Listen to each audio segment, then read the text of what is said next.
Está na altura de viajar aqui na Rádio Observador e vamos andar pelos 5 continentes. Mais um episódio do programa em que analisamos a geopolítica internacional. Eu sou João Costa e Silva, comigo o José Rafael Lopes. E Zé, hoje temos um episódio especial de 5 continentes, mais um. Contamos sempre com a ajuda detalhada do historiador Bruno Cardoso Reis e hoje junta-se a nós também Andrés Malamud, investigador e especialista em política internacional, com foco na América do Sul. Sejam os dois muito bem-vindos. Espero que estejam bem. Olá Bruno, olá Andrés. Obrigado. Olá, é um prazer. E bem-vindo, Andrés, obrigado por aceitares o convite. Obrigado, Bruno.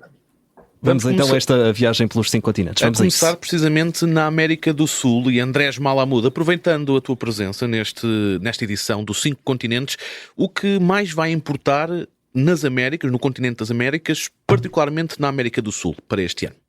O que mais vai importar não sabemos, porque vivemos num mundo de cisnes negros.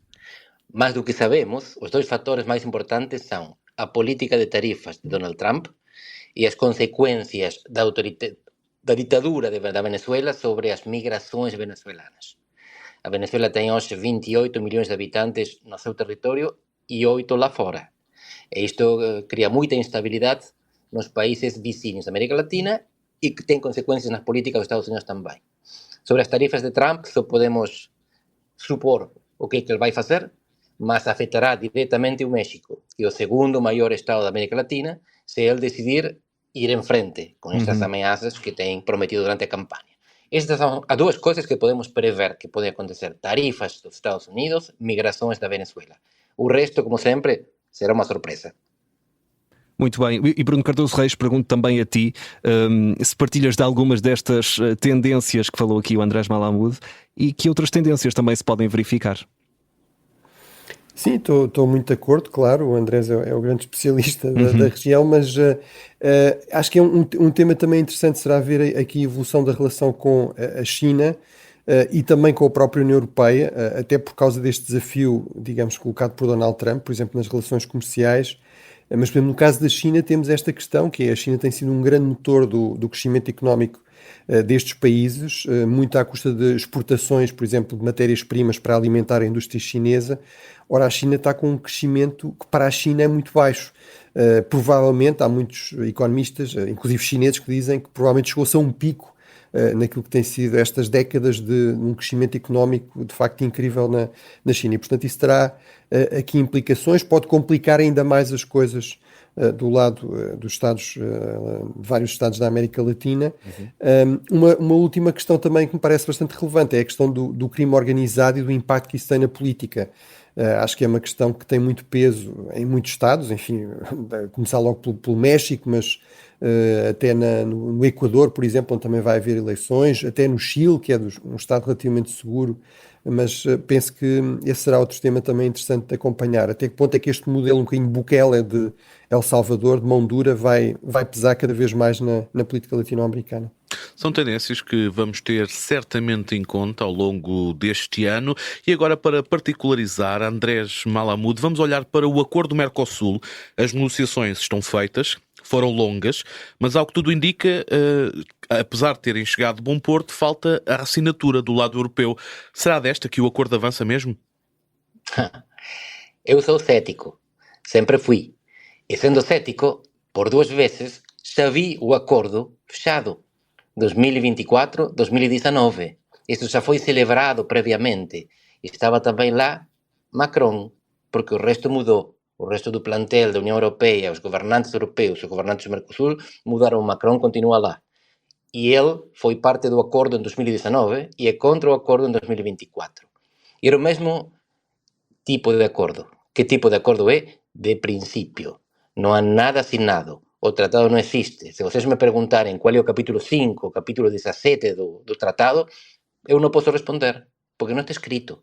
São acordos feitos na parte comercial que agora devem ser polidos, têm que ser revisados juridicamente, traduzidos para as outras 23 línguas oficiais da União Europeia e depois têm que decidir qual é a natureza. Isto está no material que a própria União Europeia tem colocado no seu portal, no seu website.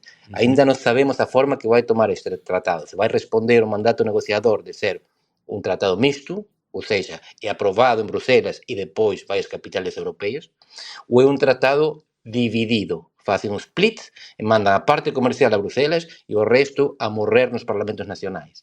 Mas se isto é assim, tem que passar na mesma pelo Conselho Europeu. E no Conselho Europeu, se há um número mínimo de países, 4, que juntam mais de 35% da população, acabam com isso. Não passa. E aqui a chave é a Itália. A França já disse que se opõe, a Polônia também, a Áustria, a Irlanda e vários outros países menores. É a Itália que define. Se a Itália diz que não, este acordo não será assinado. Mas quero voltar atrás. Por enquanto nem foi escrito.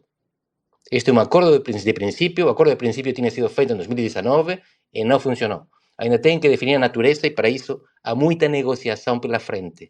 Porque a Ursula von der Leyen tem que convencer Macron ou Giorgia Meloni de que assinem contra a vontade dos seus próprios eleitorados, contra a defesa dos interesses protecionistas agrícolas. Isto, portanto, para muitos foi uma boa notícia, e foi uma boa notícia do lado do Mercosul, porque mostraram que o esquerdista Lula e o direitista Milei conseguiam acordar em uma política. Do lado europeu, ainda isto pode trazer muito mais problema que soluções. E Bruno Cardoso Reis, sobre este acordo do Mercosul, há cada vez mais pressão, como dizia também aqui o Andrés Malamud, sobretudo da América do Sul, para que este acordo avance realmente. Tivemos até Lula da Silva, lá está, o presidente do Brasil, a falar com António Costa sobre o caso. Sim, mas pegando aliás no último ponto que o Andrés referiu, no fundo temos estes paradoxos cada vez mais que tornam a política global interessante, que é neste momento é possível argumentar que apesar de todas as crises e toda a retórica, etc., como dizia o Andrés, parece ser mais fácil haver entendimento e acordo entre os extremos na América do Sul, entre Milei e Lula, do que entre os políticos europeus, em que, nomeadamente, Macron está numa posição muito fragilizada. Eu acho que isso ajuda muito a explicar porque é que ele, em 2019, apesar de tudo, apoiou o acordo, embora depois eu penso que já ele tinha muito esta reserva estratégica, depois evocar argumentos ambientais, etc., um pouco como um pretexto para justificar continuar a levantar dificuldades na prática à ratificação do acordo, mas agora nem sequer isso, ou seja, realmente está aqui numa posição muito frágil, tem grande receio de perder apoio, por exemplo, do setor agrícola, que é muito importante, muito influente em França, muito ativo, que faz greves, que bloqueia estradas, etc. Obviamente isso também é crucial na Polónia, mas, portanto, realmente isso torna muito difícil chegar a um acordo. Eu diria que aqui há uma contradição fundamental, que é a União Europeia e, por exemplo, Macron falam muito de uma necessidade de uma visão mais estratégica, mais geoestratégica para a Europa, falam muito da necessidade de mais coesão e solidariedade entre os europeus, mas depois estão reféns na prática de grupos relativamente pequenos de interesses e não conseguem chegar a um acordo do ponto de vista geoestratégico que traria enormes vantagens para os dois lados, mas como eu dizia, por exemplo, no caso da América do Sul, é uma possibilidade de encontrar aqui amigos para lidar com potências, enfim, tão imprevisíveis como a China de Xi ou como cada vez mais os Estados Unidos de Donald Trump, mas também para a Europa se pode dizer a mesma coisa, ou seja, se temos um Donald Trump muito hostil, se temos uma China sempre muito fechada, era muito importante ter aqui um mercado potencial de crescimento também, porque temos estes problemas de crescimento na Europa, por via deste acordo, mas portanto parece ser muito difícil realmente chegar-se a esse compromisso final e portanto aí estou muito de acordo com o André. Só uma nota, no fundo aqui os acordos mistos, ou seja, nós, os países europeus, delegaram na União Europeia a negociação de acordos comerciais, como somos um mercado único, Portugal não pode negociar um acordo de comércio externo com o Brasil, a Alemanha não pode negociar com os Estados Unidos, mas depois há muitas implicações para além do comércio. Há muitas questões que têm a ver com questões regulatórias, etc., que implicam outros setores e, portanto, aí muitas vezes o que acaba por acontecer é que isso também tem de ir aos Estados na mesma e, portanto, daí esta ideia de acordos mistos e, portanto, isto também complica as coisas. Será complicado a ratificação no Conselho Europeu, apesar de tudo é possível, é por maioria, mas a Alemanha a Itália terá um papel decisivo, como dizia o Andrés, mas no caso tendo de ir aos Parlamentos Nacionais, obviamente a questão complica-se muito mais, não é? Andrés Malamud, falta acrescentar alguma coisa a este acordo do Mercosul ou avançamos de tema? O que Bruno dizia precisamente é que a natureza do acordo determina o seu resultado. Se é um acordo misto, está morto.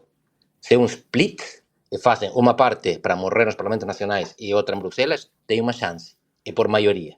Mas é uma maioria agravada, 65% da população com pelo menos 55% dos estados. Não é impossível, requer de muita negociação. Mas antes de passar ao seguinte tema, eu queria enfatizar o que o Bruno disse antes.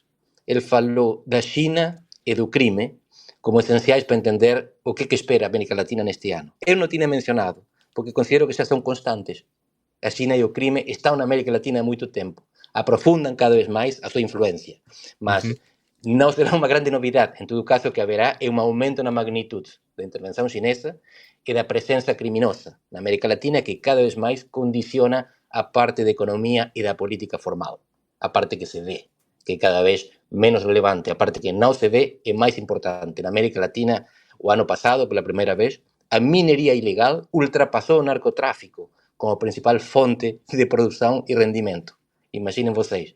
E o ouro que anda pelo mundo, que está a ser comprado na Rússia, na Turquia, pelo Irão, a parte da economia negra tem que ter mais influência num continente que é, entre outras tantas coisas, sobretudo, informal. Da economia informal. Meus senhores, vamos manter esta viagem pela América do Sul, nomeadamente na Argentina. Vamos olhar para Javier Milei, que cumpriu o primeiro ano da presidência da Argentina, várias medidas económicas, algumas vistas como arriscadas, para ser simpático, de certa forma. Andrés Malamud, que balanço é que se pode fazer da presidência de Javier Milei? Acabo de receber um estudo que se fez com o que se chama na América Latina o Círculo Vermelho. Mesmo a que tempo. É o establishment. É o establishment, exatamente. O establishment são aqueles que influenciam a tomar decisões. Os grandes empresários, os grandes dirigentes políticos e alguns académicos que participam no debate público. E aí mostra que a crença de que o programa econômico de Milei podia funcionar passou de 96% de ceticismo a 14% no ano. Quando Milei tomou posse, abismal. era praticamente ninguém acreditava que pudesse funcionar. E agora são muito poucos os que acreditam que não esteja a funcionar. A questão é o que vem depois. Porque, como o próprio Milei disse na reunião de gabinete de ministros, na qual celebraram o ano de mandato, ele gosta muito do futebol. Ele disse, estamos a ganhar 2-0, mas apenas jogávamos 22 minutos e meio. Metade do primeiro tempo. É o ano dos 4 que tem a sua presidência. Portanto, ganhar 2-0 quando está apenas na metade do primeiro tempo é muito perigoso, dizia um famoso treinador argentino, porque o equipo que está a ganhar confia-se, relaxa-se. E então vem a oposição e mete 2 golos. Quer dizer, corre muito melhor do que todos esperavam, exceto, se calhar, o próprio Milei. Mas ele sabe que, por enquanto, é frágil. A economia argentina não descolou. E o Bruno também mencionava a situação da China, como afecta. A China não está a crescer demais, não está a crescer demasiado. Cresce 5%, qualquer país dava qualquer coisa para que seja 5%, mas já cresceu a 10%. Então, quando a China cresce pouco, as commodities, os recursos naturais que a América Latina vende, valem menos. E a América, sobretudo do Sul, não tanto assim o México, depende muitíssimo desse preço que eles não controlam, que é o preço dos recursos naturais que exportam. Milei está a sofrer esse problema. O campo argentino está a sofrer. O Milei está a apostar algo que vai muito para além do campo. O campo são alimentos. O Milei aposta a energia e o minério. Explorar a Cordilheira dos Andes, que até agora estava negligenciada pela política argentina. E ele aposta também a economia tecnológica, high-tech. Ele é um grande amigo do Elon Musk. Ele gaba-se de ter sido ele, praticamente, que convenceu Trump de juntar-se com o Musk e o Musk de apoiar o Trump. Mas, em qualquer caso, Milei é o segundo governante de nova geração, do século XXI, a seguir a Bukele, que acredita em Bitcoin e em cripto e que faz tudo online e que pensa que a inteligência artificial será a tecnologia disruptiva do século XXI, e não está errado, e que transformar a Argentina no laboratório de experiencias desreguladas desta tecnologia. E, portanto, se a súa aposta corre bem, a Argentina pode ficar na ponta do desenvolvimento tecnológico. Mas em Argentina, habitualmente, as apostas correm mal. E falávamos aqui de uma nova geração. Bruno Cardoso Reis, na geopolítica está quase tudo ligado. Javier Milei é um dos governantes que mais se aproximou de Donald Trump, o presidente eleito dos Estados Unidos, e que vai tomar posse na próxima semana. Sim, terá sido dos primeiros a ser convidado para a posse. Foi o primeiro que se encontrou com ele depois de ele ganhar as eleições.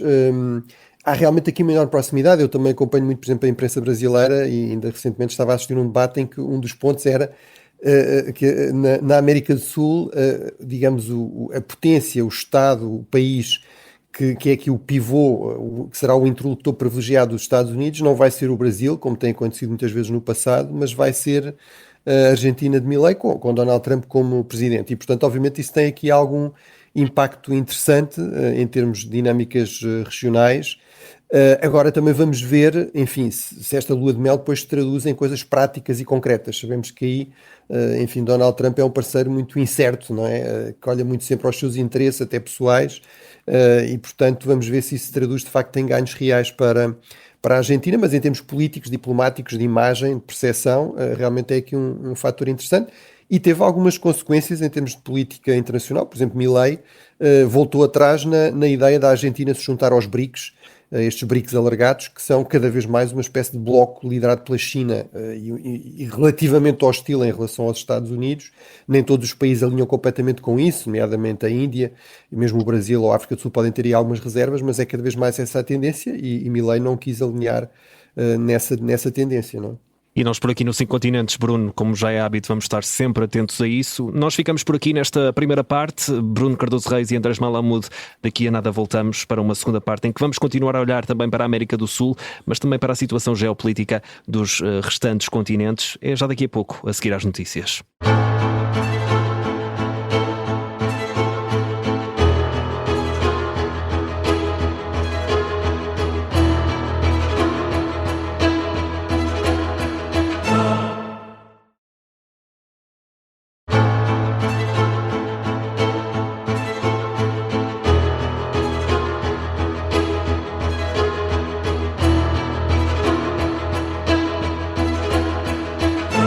Segunda parte do 5 Continentes, prossegue aqui a nossa viagem na Rádio Observador com o historiador Bruno Cardoso Reis, como já é hábito, e hoje recebemos também o investigador e especialista em política internacional Andrés Malamud.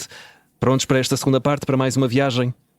Sim, umas quantas. Prontos. Umas quantas. Força. Terminamos a nossa primeira parte na Argentina, a falar de Javier Milei. Agora, Zé, vamos até à Venezuela. Onde continua a haver muita contestação aos resultados eleitorais no país. Ainda assim, Nicolás Maduro tomou posse para um terceiro mandato como presidente. Andrés Malamud, este regime tem condições para durar? Tem. O que não quer dizer que não possa acontecer algum imprevisto.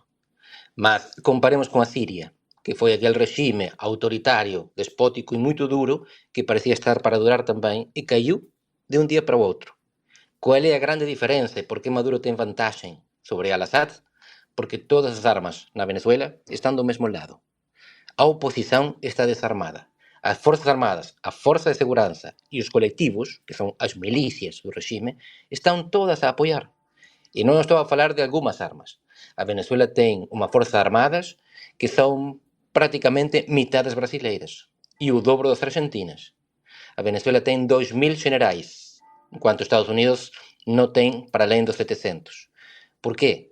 Porque essa estrutura militar é a que administra também o Estado. E administrar o Estado na Venezuela é administrar o delito, porque não apenas um narcoestado, isso seria limitar o escopo das atividades da Venezuela, mas um Estado criminoso em todo o rango de atividades. Tráfico de pessoas, recursos naturais, principalmente o ouro do Orinoco, contrabando, obviamente corrupção. Não há nada legal na Venezuela, ou aliás, tudo é legal, porque o governo autoriza. O governo é o principal criminoso. O que podemos esperar então? Que se mantenha o mecanismo que tem utilizado muito habilmente como Cuba para evitar o sucesso do protesto, que é a migração. Já tem 8 milhões de venezuelanos que estão fora e o paradoxo do fracasso demográfico é o sucesso econômico. A Venezuela não produz praticamente nada e, no entanto, vive principalmente das remessas e do delito, das remessas que enviam às suas famílias, aqueles que saíram. Portanto, quando Cuba ou Venezuela perdem população, estão a ganhar dólares. Este é o paradoxo do fracasso. O regime se mantém porque aqueles que podiam protestar contra ele estão fora. E agora está a aprofundar essas políticas cancelando os passaportes. Eu tenho muitos conhecidos na Venezuela que viram online, quando se podem conectar, porque há luz e conectividade, que o seu pasaporte tenha sido cancelado, mesmo que a data de validade continua. Isso quer dizer que a próxima vez que consigan sair da Venezuela, o que terão que fazer ilegalmente pela fronteira colombiana, não poderão regressar. O regime está a ajustar cada vez mais, por vezes com repressão direta, fuzil, pau, dungeons, calabouços, masmorras, e por vezes através deste tipo de repressão indireta, que é mandando as pessoas para fora. E Bruno Cardoso Reis, o Andrés Malamud já deixou aqui um retrato da situação que se vive na Venezuela. A pergunta que tenho para ti é semelhante, mas mais virada para os próximos tempos. Que condições terá Nicolás Maduro perante toda a oposição que também existe? Bem, eu estou muito de acordo com o Andrés, ou seja, eu tenho muito esta linha que é, à partida nós podemos pensar, bem, se a maioria da população e todos os sinais vão nesse sentido, enfim, a oposição conseguiu organizar-se para provar realmente que o governo perdeu de forma muito clara as últimas eleições. Portanto, se uma grande maioria da população está contra um governo, um regime, a ideia que nós temos muitas vezes é, bem, esse regime vai cair. Esta população ainda por cima está disponível para arriscar a sua pele em grandes manifestações, em grandes protestos. O grande problema é, se, como dizia o Andrés, do outro lado estão as armas, estão as Forças Armadas, se essas Forças Armadas, se essas Forças de Segurança são minimamente disciplinadas e leais, então o que nós vemos muitas vezes na história é que, desde que haja disponibilidade para atirar a matar, infelizmente esses regimes muito repressivos conseguem sobreviver muitas vezes por muito tempo. Sobretudo também quando tem aliados externos. Portanto, aqui o ponto crucial naquilo que o André estava a referir é que há, por exemplo, a relação com Cuba, mas há cada vez mais a nível global mercados alternativos, bem, além do mercado ilegal, que por natureza é sempre alternativo, não é? Portanto, há criminosos também no Ocidente disponíveis a ajudar estes regimes, porque isso corresponde aos seus interesses. São zonas de não-lei que interessam, mas há muitos regimes e poderosos, como a Rússia ou a China, que estão dispostos a armar estes regimes, que estão dispostos a comprar estes produtos, portanto, a continuar a apoiar estes países diplomaticamente, e, portanto, isso muda muitas coisas em relação, por exemplo, àquele período final da Guerra Fria, dos anos 90, em que tivemos uma série de vagas de democratização, em que era muito difícil realmente a um regime autoritário encontrar alternativas, apoio, investimento, mercados que lhe permitissem sobreviver, e portanto esse já não é o caso. Estamos num mundo muito mais multipolar, em que há polos, em que há potências muito importantes que são abertamente autoritárias, favoráveis a regimes autoritários, e portanto isto também facilita as coisas em termos de um regime como o da Venezuela. Agora, como dizia o Andrés, aqui temos de ter sempre cuidado, quer dizer, pode haver aqui algum fator imprevisto, algo que mude, seja internamente, seja externamente, que possa afetar as possibilidades de sobrevivência do regime, mas realmente não é algo que esteja à vista ou que seja evidente, ou muito menos que se possa dar por certo e seguro. Este ano há eleições em 2 países da América do Sul, no Chile e no Equador. Andrés Malamud, que impacto podem ter estes atos eleitorais em toda a dinâmica? Não são os países mais relevantes da América do Sul, não são os maiores. O Chile é o mais desenvolvido, podemos dizer. Muitos pensamos que iria ser o primeiro país desenvolvido da América Latina até em 2019 o povo ter saído à rua para dizer isto não será assim, somos contra o que está a acontecer. Depois a pandemia diretamente acabou com o sonho. Mas o que pode acontecer que tenha influência no resto? Quais são as características desses países que são olhadas pelo resto como particulares? No caso do Equador é a dolarização, da qual acaban de celebrarse os 25 anos. Foi o presidente Jamil Mawad, na década de 90, que decidiu legalmente, a partir de agora, a nosa moeda é o dólar americano. Há outros 2 países na América Latina que têm o dólar como moeda, o Panamá e El Salvador. E isto que demostra é que ser de esquerda ou de direita não torna reversível a dolarização. Rafael Ecuador governou Ecuador durante 10 anos, não conseguiu voltar para trás, mesmo odiando a dolarização. Então, qual é o problema com a dolarização? Não diria que é um problema, mas há pessoas que acham que facilita a economia informal, que facilita os negócios com a droga, por exemplo, porque é uma operação menos que os delinquentes têm que fazer para lavar o seu dinheiro. En cualquier caso, o Ecuador, a principal característica dos últimos anos é que virou de ser un dos países máis seguros da América do Sul ao máis inseguro, aquel con máis homicidios. por causa do sucesso colombiano. O combate contra a droga tem esta característica, é como um balão, balloon effect. Quando a gente aperta um balão, se o balão não explodir, então o ar passa de um lado para outro. Quando um governo aperta com sucesso os narcotraficantes não mudam de atividade, mudam de domicílio, mudam de morada. Então passaram da Colômbia para o Equador, continuam a fazer os seus negócios e a matar no outro país. No caso chileno, o mais interessante para ver é se há alguma influência da experiência do Milei na Argentina. Os chilenos sempre olham para a Argentina com, ao mesmo tempo, admiração e desprezo. Admiração porque é um país relativamente bem sucedido, aspectos culturais, tecnológicos, científicos e futbolísticos, e desprezo porque é muito desarrumado. A Argentina é sempre um caos, uma confusão, uma turbulência, ao pé do Chile prussiano, muito mais organizado. Mas Milei está a fazer as coisas que muitos chilenos quereriam ver na sua terra. E têm candidatos da direita que fazem livros e dizem coisas muito parecidas com o Milei. Então, poderíamos ver se há efeito contágio dos anarcocapitalistas, liberais libertários pela América do Sul. Então, no Equador, a questão é ver como a dolarização impacta as eleições para ver se isto é um modelo, se é um exemplo a seguir. No caso chileno, a questão é ver se a Argentina é um modelo a seguir. E Bruno Cardoso Reis, pegando aqui nestes dois países, Chile e Equador, são dois países que podem ter aqui uma palavra a dizer naquilo que é, e que falas muitas vezes, o equilíbrio geopolítico na América do Sul.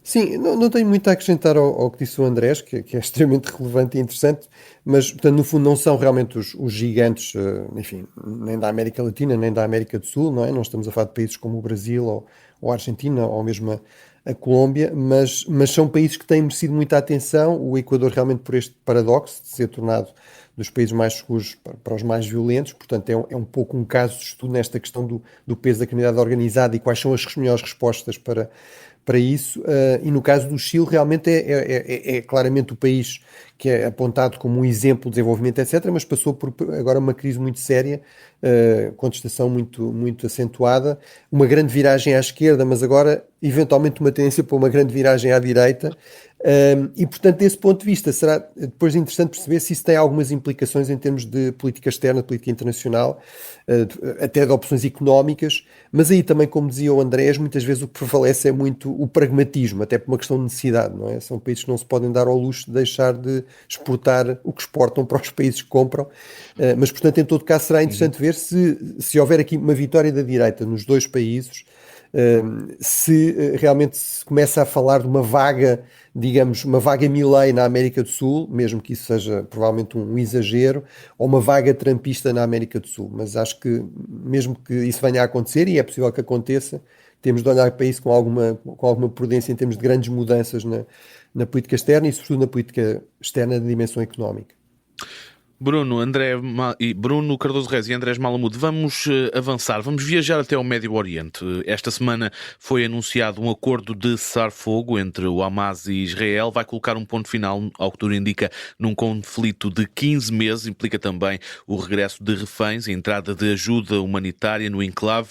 Bruno Cardoso Reis, vou começar por ti. O que podemos esperar dos próximos tempos na faixa de Gaza e também no Médio Oriente? Bem, acho que temos de ser muito prudentes, ou seja, este programa foi gravado com alguma antecedência por causa da diferença horária em relação aos Estados Unidos, mas, portanto, não sabemos se o acordo realmente vai ser fechado ou não vai ser fechado. Eu diria, é talvez o momento em que isso é mais provável há muitos meses, mas há muitos meses que andamos a falar de um acordo que está iminente. Voltaram a surgir tensões no interior do governo israelita, aqueles partidos mais à direita, de extrema-direita, muito hostis a qualquer acordo com os palestinianos, voltaram a ameaçar fazer cair o governo. Enfim, há acusações cruzadas sobre quem é que está a tentar extrair concessões de um lado ou do outro, mas tudo isto o que mostra é realmente uma extrema desconfiança, uma enorme dificuldade em chegar a qualquer tipo de compromisso, mesmo com uma grande pressão externa. Portanto, eu acho que temos de ter muito cuidado, ou seja, esperar que o acordo seja fechado realmente, esperar que seja assinado e, sobretudo, esperar pela sua implementação. Eu diria, mesmo que comece a ser implementada esta primeira fase, As fases mais difíceis vêm a seguir, seja neste acordo, seja em termos de a ideia de que seria possível aqui algum tipo de negociação política, de compromisso mais amplo, que levasse a uma verdadeira paz entre palestinianos e israelitas e até uma pacificação da região. Isso parece-me uma perspectiva ainda muito mais difícil e distante. E Andrés Malabud, o José falava aqui há pouco que este cessar-fogo vai colocar ponto final num conflito de 15 meses. Que tipo de acordo é este? Tens mais alguma coisa a acrescentar a esta questão do Médio Oriente? O Bruno foi claríssimo. Primeiro vamos ver se assinam. Agora as últimas notícias são: Israel finalmente aceita os arranjos do Hamas e assinaria sexta-feira para começar a implementar domingo. Essa é a segunda parte, a implementação. Mas a mais interessante, Bruno mencionou também, as fases que vêm depois. Este acordo não é ponto final, é a primeira fase de 3. E a terceira fase é o end state, o estado final, que é a paz definitiva entre, não sabemos quê, entre 2 estados, entre um estado e uma colônia, entre um estado e 2 colônias, entre um estado e as Nações Unidas encarregues da paz desse território que não é reconhecido como estado. Ninguém sabe, porque nesta primeira fase falamos apenas de deixar de disparar e trocar reféns por prisioneiros, mas nada. Entretanto, os israelitas continuam convictos de que isto é uma questão de antissemitismo e que os que estão em frente querem acabar com eles, e os outros estão convictos de que os judeus, os israelitas, querem acabar com o sonho palestiniano, nunca permitir a criação de um Estado onde eles possam viver autonomamente. Quer dizer que, por enquanto, os 2 combatentes, de um lado e de outro, pensam que o outro quer acabar consigo. Falta muito para além dos reféns para saber o que vai acontecer, mas por enquanto isto não é o início da paz. Este é o início de um início para começar a falar da possibilidade de algum dia, se calhar, sentarmos à mesa a falar da paz. E vai ser um processo certamente muito longo. Vamos atravessar continentes, vamos para a América do Norte. Donald Trump está prestes a passar de presidente eleito para presidente, já com algumas declarações polémicas que envolvem o México e também o Canadá. Andrés Malamud, este é um triângulo complicado que promete dar muito que falar? Promete. Não sabemos se vai cumprir, porque Donald Trump muitas vezes o que faz é o que se chama a psicologia do comportamento, o anchoring. Com qualquer negociação para uma venda no mercado, do que se trata é de colocar o preço mais alto para depois aceitar um preço menor. E o que o Trump está a fazer todo o tempo é colocar isso, preços altíssimos, e depois negocia. Em The Art of the Deal, que é o seu grande livro, ele explica como isto funciona, mas já foi explicado pelo Daniel Kahneman, psicólogo israelita, Prêmio Nobel de Economia em 2002. E isto funciona dessa maneira. Ele joga com psicologia daquele que está em frente. Nós não sabemos se ele quer que o Canadá vire o 51 Estado dos Estados Unidos, mas dizê-lo gera condições que lhe permitem depois negociar melhor com o Canadá. O México, nem falar. Mas, surpreendentemente, isto não é muito sabido. Muitos dos funcionários que vão fazer parte do governo de Trump gostam muito do México. Foram embaixadores no México. Quando fazem tweets, falam contra a imigração, mas deixam fora o México. Isto, em parte, tem uma razão estrutural. O equilíbrio migratório entre Estados Unidos e México está estabilizado. Os que emigram para os Estados Unidos são centro-americanos que atravessam o México. Não são os mexicanos. Portanto, o México é um instrumento para deter estas caravanas. E está a colaborar com os Estados Unidos. O México e os Estados Unidos colaboram muito mais do que se diz. Mesmo sendo nos Estados Unidos um governo de direita e no México de esquerda. Com o Canadá, o problema que tem é o mesmo que tem a Europa. Os novos canadianos. Aqueles que chegaram ao Canadá da Ásia, da África, porque não conseguiram entrar nos Estados Unidos. E agora são canadianos, mas seriam felizes se fossem estadunidenses. E, portanto, o que faz Trump é colocar uma lança em África, ou melhor dito, uma quinta coluna no Canadá, e fazer com que os problemas de identidade de uma nação bilíngue venham à baila e gerem problemas de governabilidade, que foram muito claramente identificados pela ministra das Finanças quando se demitiu uma semana antes da demissão do Justin Trudeau, provocando-a. E Bruno Cardoso Reis, já temos muito pouco tempo até ao final. Queria-te só perguntar se esta relação de que falava aqui o Andrés entre Estados Unidos, México e Canadá pode ser um dos primeiros desafios de Donald Trump. É claramente um desafio prioritário e realmente o nível de integração económica, por exemplo, entre os 3 países é enorme, portanto, quase que necessariamente seria assim e faz todo sentido que seja assim. A grande questão é realmente perceber o que é que aqui digamos, esta questão de postura e de gestão da arte da negociação, o que é que são ameaças para se concretizar. Em todo caso, eu também acho que a melhor forma de lidar com este tipo de postura é dar-lhe um certo troco portanto, responder com alguma robustez, precisamente para negar esta possibilidade, não é? Depois o Trump apresentar como uma grande concessão, deixar de exigir que o Canadá deixe de ser uma província, um Estado dos Estados Unidos, não é? Portanto, mas é realmente é alguém com quem é difícil negociar. Para estes países, para os três, qualquer guerra comercial teria um custo tremendo. Aqui nos Estados Unidos está a ser muito discutida essa questão, ou seja, por exemplo, a dependência, o déficit comercial com o Canadá é muito o resultado de petróleo canadiano barato, de refinarias nos Estados Unidos que refinam esse petróleo e que não têm condições técnicas para refinar outro, portanto nem podem sequer ir comprar ao outro lado. Portanto, esta guerra seria altamente custosa e, portanto, os canadianos também têm, os mexicanos também têm, por exemplo, na questão da imigração, o seu papel crucial em deter a imigração ilegal, têm contra-argumentos para contrariar um pouco esta postura muito agressiva de Donald Trump. Mas veremos o que é que vai acontecer na prática. Estamos a chegar ao final da nossa viagem pelos 5 continentes, mas não podemos colocar um ponto final sem a nossa habitual recomendação. Bruno Cardoso Reis, hoje tens direito a uma folga, digamos assim, está dispensado. A recomendação chega-nos de Andrés Malamud. Que recomendação é que deixas aos nossos ouvintes? 2 livros sobre a democracia na América Latina. Vamos a isso. Porque pela primeira vez em muito tempo a democracia na América Latina é resiliente, mas não é satisfatória. Os povos não estão contentes. O processo funciona, o produto não. E estes livros são escritos por grandes politólogos, 2 deles peruanos, um uruguaio, que a partir dos casos peruano e chileno, o que mostram é, num caso peruano, democracia assaltada. E no caso chileno, democracia morta, entre signos de interrogação. Porque a questão é, sim, aguentamos. As pessoas continuam a votar, os governantes continuam a ser eleitos, mas as pessoas continuam muito insatisfeitas e então os governantes estão todo o tempo a mudar. Estes livros de Juan Pablo Luna, Rodrigo Barrenechea e Alberto Vergara explicam por que na América Latina nos últimos 4 anos, de 16 eleições presidenciais, 13 foram ganhas por partidos que não existiam 10 anos atrás. E o segundo livro? Os títulos são Democracia Muerta e... Sí, Democracia Muerta, de Juan Pablo Luna, e Democracia Assaltada, de Rodrigo Barrenechea e Alberto Vergara.